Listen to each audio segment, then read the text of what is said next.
Hello and welcome, fight fans, to another episode of the Neutral Corner Boxing Podcast, episode 197A to be exact. I am your host, Michael Montero for Boxing Monthly Magazine and BoxingMonthly.com. So, not a lot going on in the ring last week. It was a pretty dead week in the sport. A couple of funny, wacky kind of things happened in the podcast world, though, so we'll talk about that stuff. And really, it's just going to be a Q&A kind of episode, guys. There's not a whole lot to discuss on the news front. Thursday will be a loaded show because we have a big pay-per-view to preview. A big heavyweight fight between Deontay Wilder and Luis Ortiz, the rematch. We will preview that Thursday. But tonight, not a whole lot to talk about, man. Some of the podcasts, though, were kind of interesting last week. Some stuff popped up. You guys, I'm sure by now you've seen the title of this episode. Is the PBC Belt coming in 2020? So I'll talk about that more in depth in just a second. Before I do, guys, I want to remind you to please spread the word about the podcast, the channel. And if you have the new issue of Ring Magazine coming out this month, I have not one but two articles in that magazine. So one is about Alexander Usyk's debut in the heavyweight division in Chicago last month. And one is about the tragic passing of Patrick Day. And my thoughts and reflections happened the same night that I was there in Chicago that Alexander Usyk made his heavyweight debut. I was there when everything went south for Patrick Day and that tragedy played out. So make sure you check out those two pieces. And as always, check out Boxing Monthly Magazine. We got Alexander Usyk right on the cover this month, guys. And be sure to check out the site. We have some great stuff out on the site. We have awesome world ratings on BoxingMonthly.com and British ratings. Sometimes it's interesting to kind of cross-reference the both of those. One quick news item. Okay, Devin Haney has a mandatory against Javier Fortuna. This was just ordered by the WBC. Of course, Devin Haney has the lightweight title with the BC. If they can't come to an agreement, there will be a purse bid on December 13th. So Javier Fortuna, for those of you who don't know much about him, PBC guy out of the Dominican Republic. It's no surprise a PBC fighter gets moved into a mandatory spot with the WBC. WBC does just as much business with the PBC as the WBO does with Top Rank and ESPN. You're kind of seeing more of these sanctioning organizations get aligned to the different promoters and the different networks, which is, to me, kind of concerning. But anyway, Javier Fortuna, Dominican Republic native, 35-2-1 as a pro. He fought for the vacant WBA junior lightweight title back in 2015. He won the vacant title back then, had one defense, and then lost by TKO to Jason Sosa in 2016 in his second defense. And then now he's rated number 7 by the Ring. So Devin Haney's next title defense is going to be against Javier Fortuna. All things considered, naturally smaller guy and everything else, but most experienced opponent of Haney's career. I don't think he's good enough to push Haney or really test him, but he's certainly going to be the best opponent of his career. So I thought that was interesting. But that's the level of opponent at max that you're going to see Devin Haney fight for the next 12 to 18 months. And I'm cool with that. As I've said a few times in recent episodes, he needs to develop. He needs rounds. He needs to fight guys. And I'd call Javier Fortuna lower top 10 lightweight. So I think that will be a good fight for Haney, good developmental fight. Okay, last week, Monday, November 11th, Delphine Piersoon scored a unanimous decision win over Helen Joseph, won the interim WBA 130-pound title. And November 15th, on Friday, the Maloney brothers out of Australia fought in Melbourne on ESPN+. Both won. MTK Global Card from Liverpool on ESPN+. Rocky Fielding, Martin Murray, and Terry Flanagan beat Donut Delivery Boys. UFC Fight Pass card from Salt Lake City, Junior Fa stayed undefeated, a New Zealand heavyweight prospect. Another journeyman took him the distance. I am not impressed or excited, nor do I expect big things from Junior Fa. He's just not on that level. He's just not a guy that I really got an eye on. He is an undefeated heavyweight. So at some point, he will probably work his way into a title shot because that's the era we're in right now. But I just don't see anything there.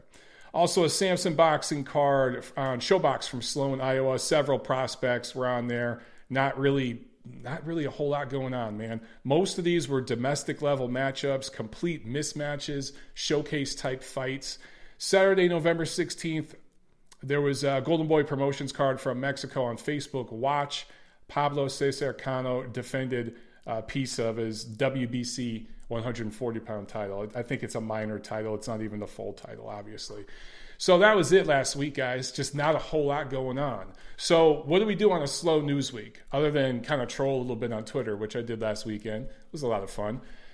We listen to podcasts and we look at videos and stuff like that. Now, some of them, there was a couple of these YouTube whack jobs from the LDBC that put out some just concerning videos. Like one of these guys in particular, I'm not even going to mention him by name. Some of you guys in the chat probably already know who I'm talking about. But one guy in particular, he's just seems to be getting more and more mentally unhinged. And I had issues with this dude years ago. And I kind of just wrote him out of my life a few years ago and refused to even deal with him or mention him by name then. And I worked behind the scenes to get some things done with this dude because he was a major issue. But he's just gotten worse and worse. Muhammad Ali, I saw your comment there. Yeah, he said it all. I'm not going to go into details with this person's name. A few of you know who I'm talking about. But this guy put out a video that is just borderline scary. Now, look, I don't want to make light of some of the tragedies we've had in this country and around the world with some of these school shootings and just public shootings, okay? Because it's absolutely tragic. We had another one last week, and I don't want to get into a political debate with guns and all this stuff. But this particular person, who you guys, several of you are mentioning there in the chat, who will remain nameless from me, I'm concerned that this person's going to end up shooting up a mall or something. I'm not even trying to say that as a joke. I'm genuinely concerned. This person seems to be falling into mental illness almost. And I hope that some of the people in his life have a real talk with him because the stuff that he's been posting publicly is just getting scary. It's beyond extreme. He's beyond an extremist. But myself and other members of the credentialed media, again, back in Los Angeles several years ago, this goes back 3-4 years, saw issues with this person who would try to publicly on YouTube challenge myself and some of my peers, but then in person turn into a scared little bitch. And, there were multiple times where I confronted this individual in person, and boy, did their personality change. Tried to shake my hand and shit like that. And that's kind of the way some of these YouTubers are. It doesn't just exist in the LDBC, and I'm not interested in getting into YouTube beefs on YouTube, making videos back and forth. If one of these dudes wants to fight me in the ring on DAZN, sign me up for some of that shit. I'd love to get some of Eddie Hearn's money beating the shit out of one of these guys. That'd be awesome. But I'm not going to go into a back and forth on YouTube with these guys. But several of them are complete and utter frauds. The personal life that they live is completely different than the personality they put on YouTube. Some of these guys put on these militant and extremist, racially extremist attitudes, to market themselves to an extremist fan base online to make money off them. And then they go home to a person, a significant other, and children that they take care of that are of another race. So they're complete frauds in their personal life. But they align themselves with friends with certain promotions and platforms, and that's how they can get access. This one particular person put out a video that was so extreme, actually several videos months ago, that were so extreme and so whacked out that even their friends had to turn their back on them. So now they're making videos dissing their friends. I could go into a lot of details, but there's so much of it that's off the record, guys. I'm already kind of speaking so vaguely here that people who don't know who I'm talking about listening to this episode are going to be like, what the hell? They're going to get bored. So I'm going to move on. But there's just so much that I can't say on the record. But trust me, you get to know a lot about. The thing in boxing is people talk. People in the industry, people in power, the power brokers talk. There's only a handful of personalities in boxing that really, really keep a quiet profile. Al Heyman, obviously, being the most notable one, who does not talk to people. Obviously, there's only a handful of people he talks to. But most other people in boxing, behind closed doors, talk.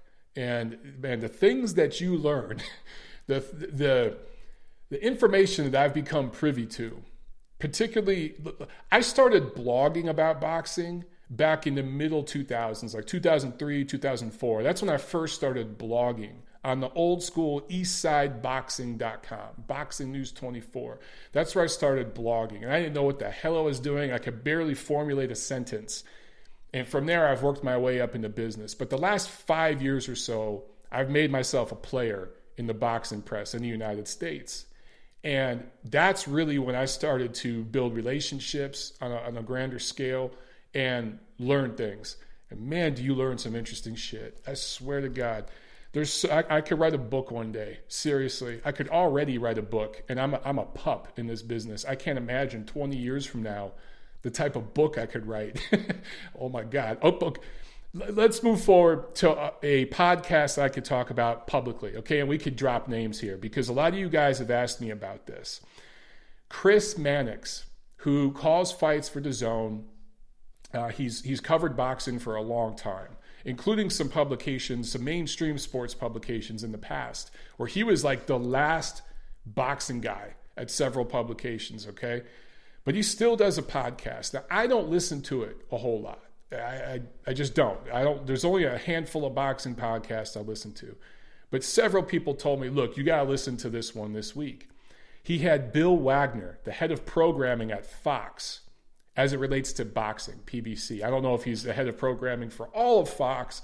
I think he's the head of programming for sports or something like that. He's the point guy for Fox, for PBC on Fox.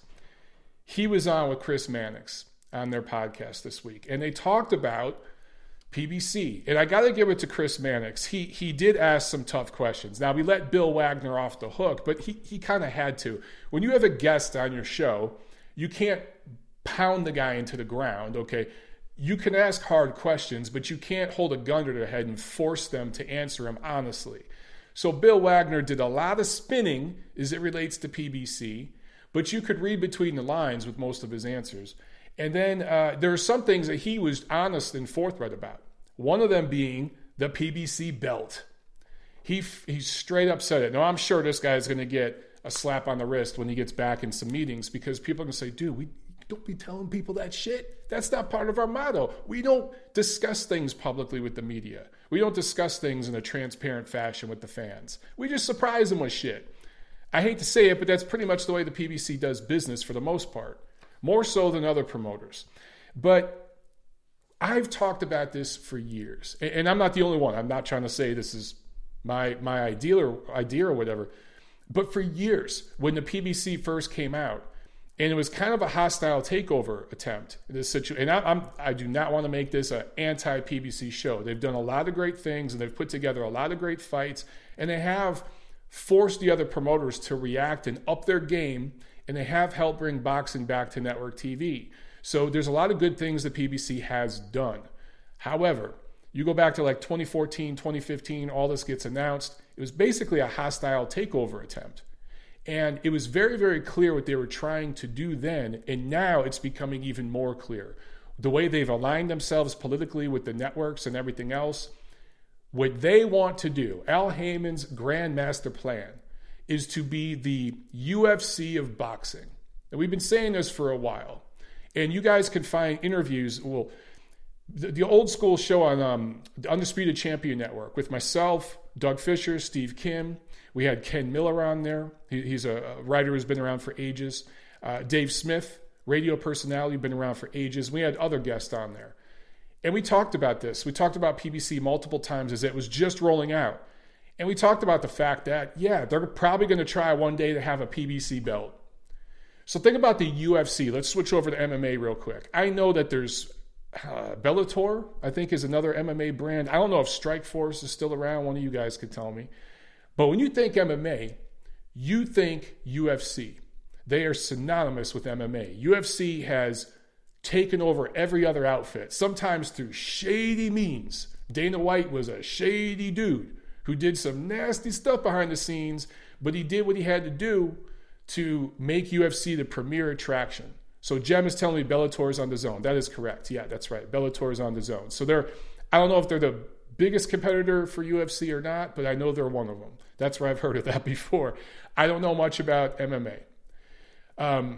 But UFC is synonymous with MMA. So the UFC champion is pretty much seen as the champion. Now, occasionally there's a guy in Bellator or whatever, Strikeforce, Pride, all those other organizations before that would get up, build up a huge profile. And there would, I don't know, guys, would there ever be a unification kind of thing? I don't know if that exists over there. Risen is the new thing, says SSB 28. I haven't even heard of Risen. I have no freaking idea. But I think that is the plan over at PBC, is to become the UFC of boxing. And part of that is making a PBC belt. You guys you've seen the plans go in motion where they don't even announce Terence Crawford's name in the welterweight division. When they do a breakdown on a PBC broadcast of all the top welterweights, Terence Crawford's name isn't even up there, right? And so Chris Mannix asked Bill Wagner about that on his show last week. And Bill Wagner said, oh, well, that's because he has the WBO belt. We don't recognize the WBO belt. That was just spin. That was complete and utter bullshit, because you can mention Terence Crawford without mentioning the belt. You absolutely could. By the way, Andy Ruiz has the WBO belt, and they mention his name. They don't mention the belt, but they mention Andy Ruiz's name.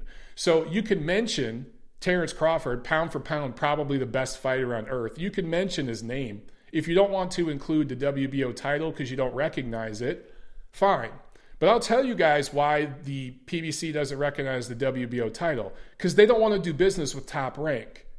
Top Rank is a direct competitor on ESPN, the biggest sports network in America. That's where they're on, right? Top Rank is on ESPN and ESPN Plus here in the States. And PBC has no desire to do business with them. They do not want to do unification fights with them. Mikey Garcia wanted no part. Maybe Mikey Garcia wanted to fight Vasily Lomachenko. I was just about to say he wanted no part of him. Maybe that wasn't a Mikey Garcia decision. Somebody in the PBC got to him and said, look, dude, move up 2 divisions. Let's use you to build up Errol Spence's name. You go in there, you go the distance. You win the moral victory, and we will double, triple your pay under the table. Nobody has to know about that. Here's some money in a duffel bag. Do this, dump that lightweight title. That's the kind of stuff that's happening over there. Now, that's not to say that sort of shadiness doesn't happen with other promotions. Eddie Hearn's pulling a fast one on everybody right now with the Julio Cesar Chavez situation. Okay, moving that fight to Arizona, where the commissioner there is just happy to have a big fight in Phoenix. They're not going to adhere to the temporary suspension handed down by Bob Bennett in Nevada when Chavez refused to take a VADA or provide a sample to a VADA official to be tested last month, I think it was, when he was at the gym at Wildcard in Hollywood. So other promoters do shady shit, guys. Again, I'm not trying to single out PBC, but this particular podcast with Chris Mannix and Bill Wagner was about PBC programming on Fox and what the future is going to be. Now, I don't like this shit, okay? And I'm just going to call it out. We already have a very divided world, right?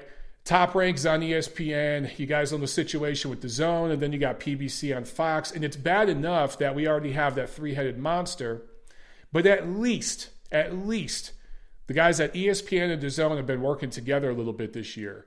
We saw Jose Carlos Ramirez, who is an ESPN top-ranked fighter, fight on DAZN against Maurice Hooker to unify titles. We've seen a couple fights like that. We've seen Regis Prograis, a guy who has fought on ESPN, recently fight on DAZN because he was in the World Boxing Super Series. We saw that with Sergey Kovalev. He's signed with Top Rank.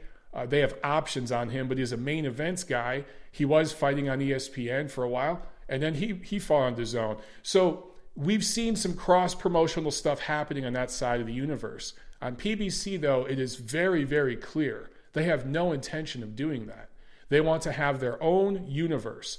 Bill Wagner said it best. Al Heyman represents almost 200 fighters. Now, he said Al Heyman represents 99% of the best fighters in the world. That's bullshit. He does represent a huge number of fighters, though. And when you have that many fighters, there's enough going on there that you could promote And especially if you're promoting to a younger, youthful fan base that isn't the most educated with all the nuances of global boxing, there's just more interested in seeing American names fight. It's easy to market to them and to do a PBC title. So who's to say, guys, that a year or two from now, Errol Spence will be the PBC welterweight champion?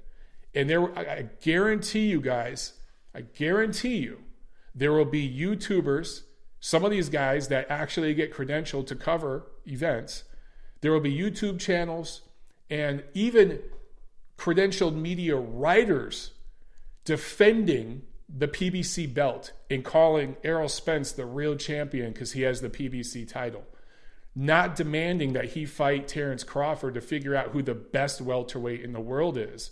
So we will get to a point where it'll be like MMA, where there's a UFC champion, a Bellator champion, a Risen champion, a Pride champion, and they don't fight each other. Now, if that does happen in MMA, correct me if I'm wrong, guys, but to my knowledge, they don't fight each other. It just so happens that UFC is the premier league, if you will, in MMA. So the UFC fans really don't give a shit about seeing the top UFC guys fight the top Bellator guys because they see the UFC product as being superior. Okay, kind of like the way NBA fans don't give a damn if the NBA champion plays against the champion of the Spanish league or the Argentinian league because they see the NBA champion as being superior. So, okay, Boxing Lawyer makes a good point. He said, Wagner said on the show that there is a plan for the middleweight Charlo, I think that's Jermel Charlo, to fight on other platforms in 2020. Yeah, I that's a good point, Boxing Lawyer, but you gotta do some math there. Why would they let Charlo fight on other platforms? Because PBC doesn't have any middleweights. There's no middleweights for Jermall Charlo to fight. Nobody. Unless now Jarrett Hurd moved up, and so there will be some. But if they want top fights or they're making big money, he's got to fight on the zone. So they might do a one-off and everything. But for Errol Spence at welterweight, let's say, they got enough welterweights that he can fight. And again, once Tony Harrison moves up, once I know Hurd is moving up, if J-Rock moves up, then maybe Jermall Charlo, who I think already beat J-Rock, but you get my point. He'd have some PBC guys to fight. It's the same thing with Deontay Wilder at heavyweight. They're marketing, obviously, for that big Tyson Fury rematch, but after that, if you got a PBC champion and your fan base, which includes a lot of these YouTube guys, and a lot of look, guys, there are several writers who write for pretty reputable platforms, but some of these guys just write articles for the PBC's website. That's who they write articles for. These are guys who are members of the Boxing Writers Association of America. Then they write for the PBC's website, and they do a podcast for the PBC. Now, they're professional boxing writers. They're in the union even, but how can you say they're not compromised? Boxing Lawyer, I get it. He says the ring is owned by Golden Boy. The ring is owned by the same company that owns Golden Boy, I do believe. However, we don't write, I'll speak for myself, we don't write articles on Golden Boy Promotions website, and we don't just cover Golden Boy Promotions fighters. And we have very stringent rules that we stick to. When Canelo Alvarez was suspended by the Nevada State Athletic Commission for the whole clenbuterol thing, we took him off our ratings. We stripped him of his middleweight title. Okay? So, and he's the biggest Golden Boy Promotions fighter, obviously, that there is. Now, some of the brass at Golden Boy did not like that decision, and we had to fight with them. Editor Doug Fisher fought a lot with some of the executives at Golden Boy Promotion to get that done because they didn't want to do it. So we've gone against Golden Boy Promotions' wishes numerous times, and we do reports on every damn fight from every platform. And our ring ratings committee is comprised of members from all over the world who write for different platforms, including some people that are linked to PBC. So I would say we are nowhere near as compromised. Now, full disclosure, yes, we are owned by the same parent company, but you can't compare us to some of these media members who literally write puff pieces for PBC and write for either the PBC's website or websites that are owned by companies that PBC does business with. That's been happening for years. This is not good. If the plan is to do a PBC belt, I don't know how you can support that. Now, if Matchroom makes a Matchroom belt and Top Rank makes a Top Rank belt, I will shit all over that as well. But some of you guys are so determined to defend PBC. It's become a political stance. It's like having a debate about stricter gun laws with an NRA member. You just can't. Okay, and I'm not saying I neither support or don't support that, okay? I'm just using that as an example, guys. Please, let's not get into that. Jesus Christ, that's a rabbit hole, a huge one. But it's become like that divisive. You are not allowed to criticize PBC with some people. There are just some members of, again, I would say media with quotes, but some of these guys are in the Boxing Writers Association of America, which I think is compromised as it is and biased itself. But these are guys who write for a living and get paid for it, that in my opinion are heavily, heavily biased, and you're not allowed to criticize that platform at all, or you're labeled as a hater or one of those words that ends with IST, which is ridiculous. Just absolutely ridiculous. And here's another thing about the PBC on Fox specifically that I don't like. Since last December 1st of 2018, Deontay Wilder, Tyson Fury, that obviously was pay-per-view. Wilder's going to fight another pay-per-view this weekend, right? So within 12 calendar months, that is a calendar year, that is 6 pay-per-views, guys. 2 for Wilder, 2 for Pacquiao, 2 for Spence. That combined with your Showtime subscription, which is about $12, $13 a month. Guys, if you are a PBC fan, and again, a lot of these YouTuber guys are in real good with PBC, buy all the pay-per-views. They are the biggest fans PBC has, or some of these YouTube guys. That's $600. Do the math. 6 pay-per-views times $80 times or plus about $12, $13 a month for Showtime, which hasn't done shit for you. So much for Deontay Wilder being loyal to Showtime, huh? $600 fans are being charged to watch those fights. That is not good. We have a super chat pledge from Harrison Property. Thank you very much. Thank you so much, man. I appreciate it. He says, evidently, Chavez Jr. hadn't signed the Jacobs fight contract yet when he was requested to provide a test. Yes, Harrison Property, again, thank you for the super chat. That is the spin that Eddie Hearn is giving. That is then the Chavez team is giving. And they've moved it to Arizona, where there will be drug testing from an unreputable company I've never heard of, that is nowhere near as qualified or as credible as VADA. And they're saying, oh, now that the fight's signed, he'll start doing drug testing. It just screams of shadiness, dude. It just screams of shadiness. And it's a bad system that we have right now, where if one state hands down a suspension, other states don't have to adhere to it. They don't have to honor it. Our state regulatory system in the USA is completely broken. And I'm actually writing an article about that right now for the next issue of Ring, because it shouldn't happen. So there's a commission meeting in Nevada, November 20th. So this Wednesday. And they wanted Chavez and his representatives to come in and explain themselves.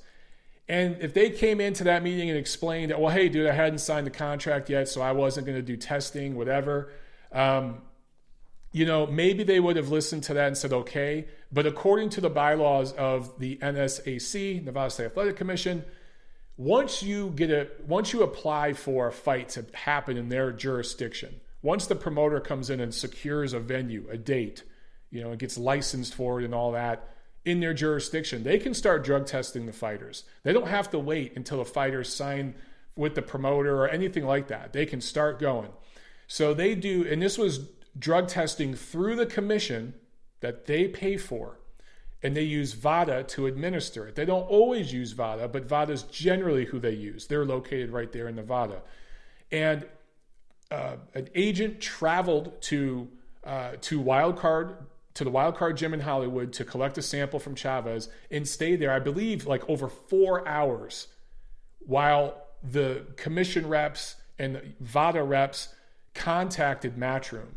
Matchroom then contacted Chavez and really tried to get him to provide a sample. This went on for hours, dude.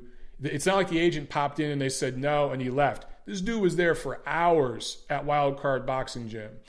And again, the folks at Matchroom tried in vain to get Chavez to comply and provide the sample. He simply would not do it. So this is shady as hell. So I appreciate the super chat, but I wanted to provide that extra information because I don't know if that's out there publicly. Anyway, guys, I don't like the PBC Belt thing. It's probably going to happen. I don't like the $600 that fans were charged in a calendar year if you bought all the fights and you paid for Showtime. Even if you didn't pay for Showtime, what is 80 times 6? $480? And I think they're actually $85 a pop. So you guys were charged $500 even just for PBC on Fox.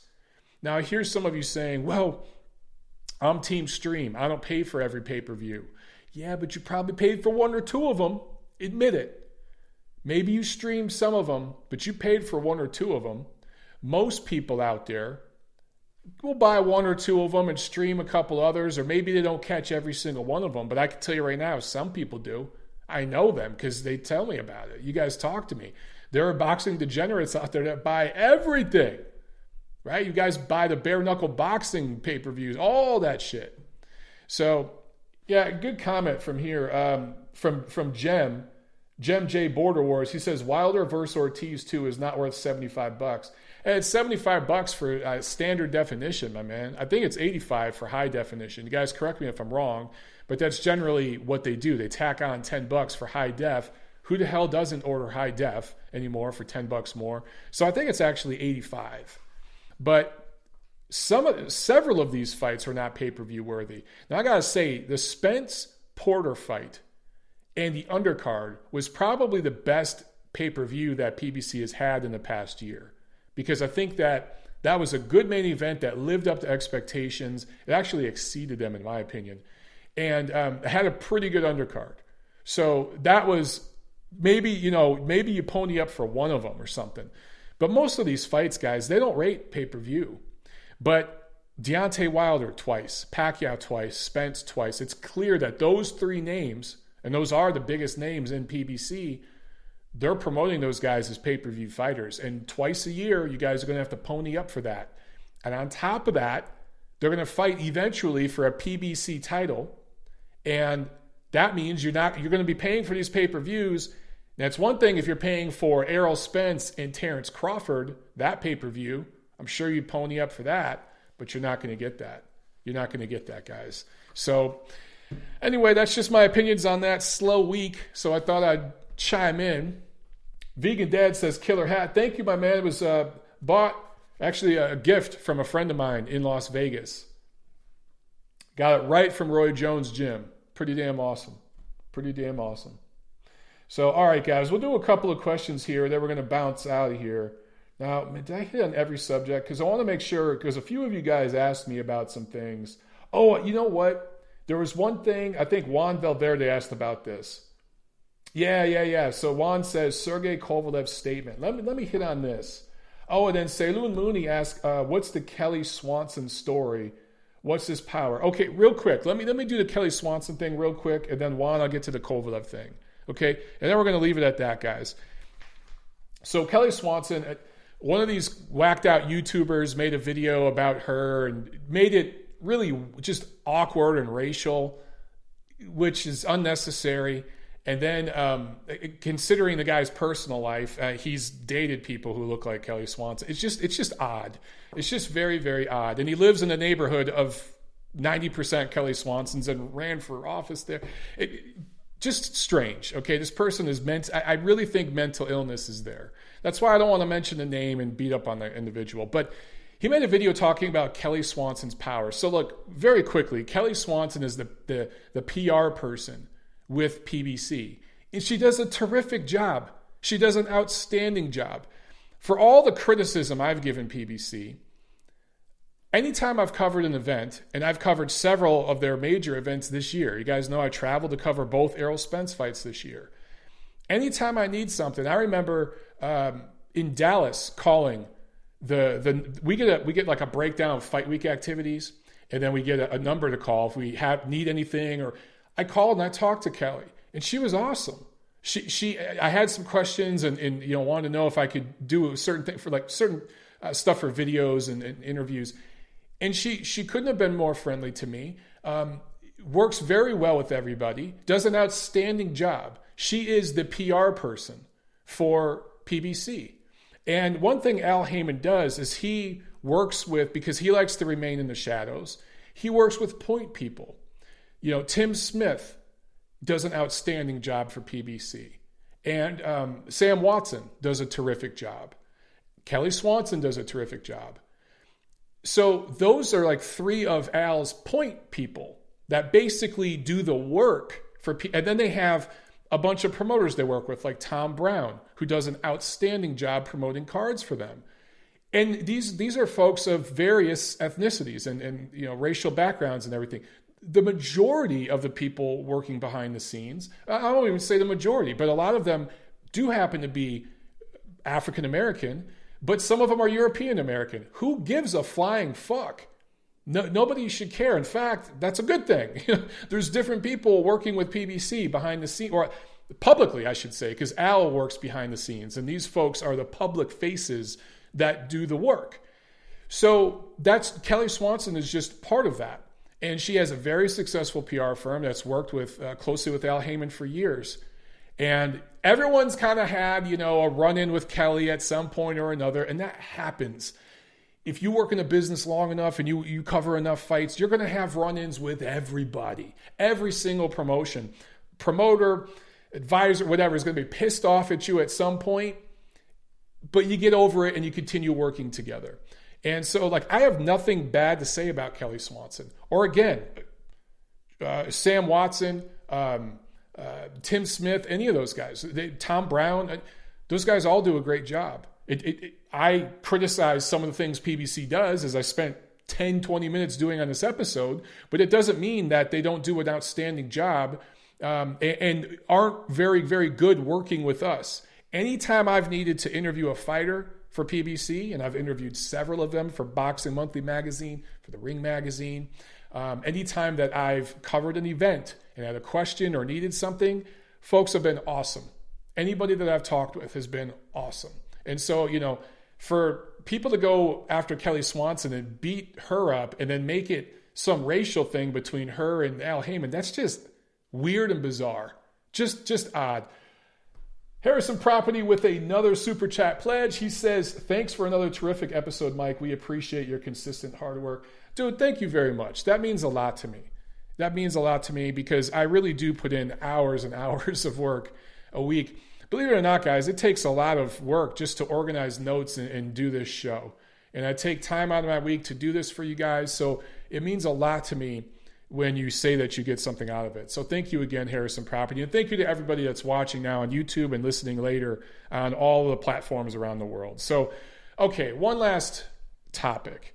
Sergey Kovalev posted a video. I don't know if it was Instagram or YouTube, but it was somewhere out there. I think it was in Russian.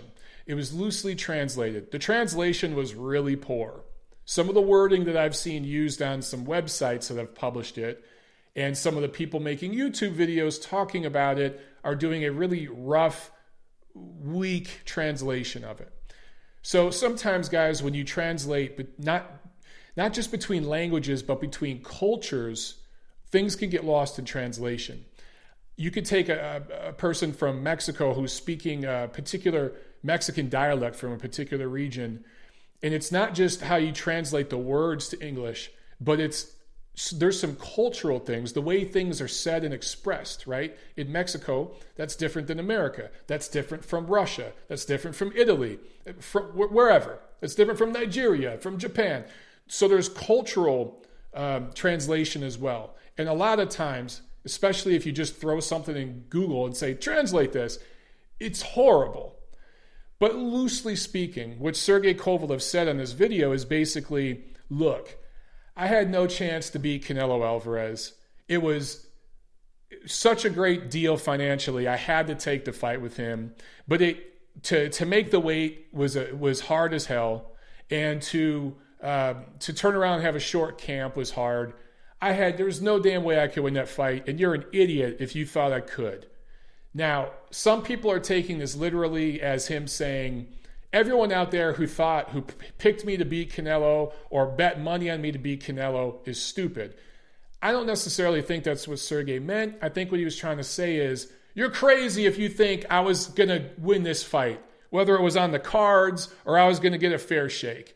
This was obviously supposed to be Canelo, the A-side, winning this damn fight. I took the fight because it was such a great deal. I tried my best. That is what it is. Now, in some way, that's Sergey Kovalev making excuses and maybe being a little bitter on how he lost. But guys, how many of you, maybe not you guys watching this show, but you've seen people for the past month, or it hasn't been a month, it's been a few weeks, have been going on and on and on about Sergey Kovalev took a dive. That fight was staged. It was a setup. Get the hell out. So the guy's been called a quitter for 2 weeks. He's been called an actor who took a dive in a fight. He's obviously reacting, and he put out some social media post that's been, again, loosely translated. And I think culturally, understanding a little bit about the Eastern European culture and the way fighters that I've seen speak in Russian to a Russian audience versus the way they speak to a global audience, very different. I think all he was basically saying is, yeah, I took the damn fight. I tried my best, but there was no way in hell I was going to win.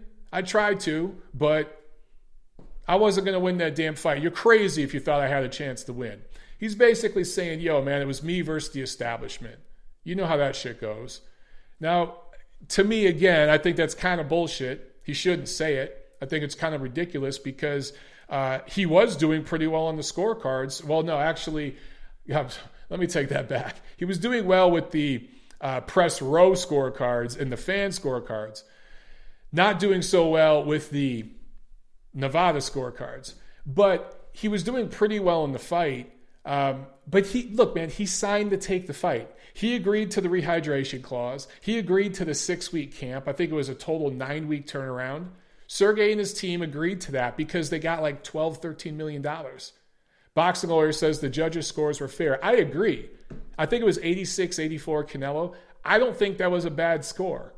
I don't think you could make an argument that it was an even fight or something at the time of the stoppage, but 86-84 for Canelo wasn't way out of there. Boxing Lawyer says 2 had it a draw. I think 1 had it a draw. I think 2 had it 86-84, Boxing Lawyer. I think 2 had it a 2-point fight and 1 had it a draw, which I thought was in the realm of possibility. Those were fine scorecards. But I think Sergey Kovalev, again, was expressing in that video basically what guys like me said the whole time that fight was signed. That, look, again, I thought it was going to go to distance, and it would have if Sergey could have not got hit with that overhand right to the back of his ear. But I knew Canelo was going to win, and there was too many extenuating circumstances. There was too much gray area, right? Too much asterisks. So I didn't make too much of Sergey Kovalev's video. Look, fighters say crazy shit all the time. Now, he took the damn fight. He knew what he was signing up for. He shouldn't make excuses. If I was his friend, let's say, and he was there making that video, I'd say, you know what, Sergey, shut up. You signed the damn fight. You made $13 million. You knew what you were getting into. Was the scale tipped? Yeah, of course. The scale's always tipped when you're fighting Canelo or whoever the A-side is. But shut the fuck up. You signed the contract. You knew what you were doing. You're a big boy. You got paid. Deal with it. That's basically what I would tell him. I'd give him some tough love if I was his friend to say, delete that damn post. Ultimately, though, what he said was a good point to a certain degree. Okay? Anyway, I think that's it, guys. Well, let's see here. Juan Valverde says, the problem is this gives fuel to the conspiracy theorists. I got the link by a guy who said it was fixed. He was saying, I told you so. That's a great point, Juan. And actually, that's what I would say to Sergey. If I could get a direct line to him, I would say, dude, now all the people that thought the fight was fixed, you just gave them reason to believe that. But that's the thing on social media these days, dude.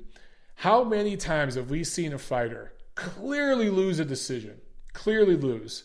But then he bitches, oh, I got robbed. I got robbed. And his fans, his supporters on Twitter will be like, he did get robbed. That he's right. You did get robbed. That's all you got to do now. All you got to say is something. And your followers will just believe it. There's a certain group of people that always have to think, oh, the fix is in. They always got to think. So like Manny Pacquiao versus Keith Thurman.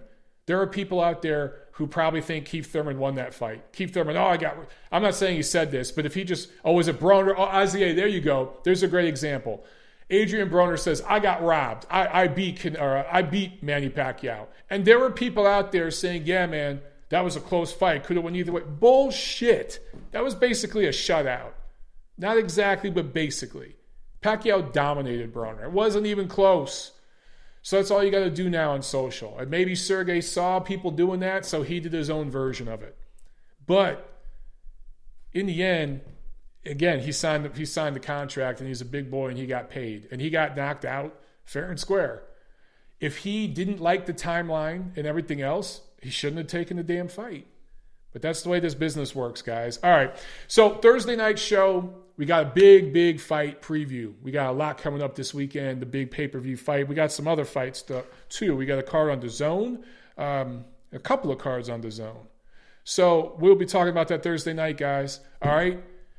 Gonna go eat some dinner now and relax. I hope you guys enjoyed the show. It was more of a just ranting and raving kind of show, which is fun to do sometimes. So spread the word about the show, all right? Get it out there, guys. I appreciate all the support. I'll see you in a couple days. See you at the fights.